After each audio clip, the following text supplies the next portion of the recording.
Hi friends, world వైడ్గా release అయిన మన హనుమాన్ మూవీ నుంచి మంచి అప్డేట్ అయితే రావడం జరిగింది ఇప్పుడే. ప్రశాంత్ వర్మ అయితే తన ట్విట్టర్ అకౌంట్లో ఒక పోస్ట్ షేర్ చేయడం జరిగింది భయ్య. ఆ పోస్ట్ ఏంటంటే, జై హనుమాన్ మూవీ అయితే స్టార్ట్ చేయడం జరిగిందంట అని. ప్రశాంత్ వర్మ డెడికేషన్కి అయితే హ్యాట్స్ ఆఫ్ భయ్య.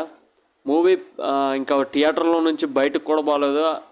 ఎంత లోపలనే నెక్స్ట్ పార్ట్ 2కి అయితే ప్లాన్ చేసేసాడు. Hats off Prashanth Varma. ఈ జై హనుమాన్ మూవీలో అయితే తేజ సజ్జా హీరో కాదు. మ్యాన్ సినిమాలో అయితే తేజ సజ్జా హీరో.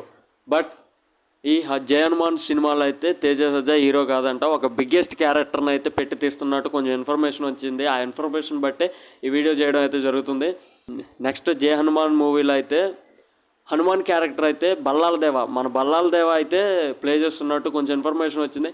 ఆ ఇన్ఫర్మేషన్ బట్టి మన రానా అయితే ఆ హనుమంతుడు రోల్ చేస్తే థియేటర్లో గూజ్ బంప్స్ అని చెప్పవచ్చు భయ్య. తేజ సజ్జా మూవీలో ఉంటాడు, బట్ హీరో కాదు.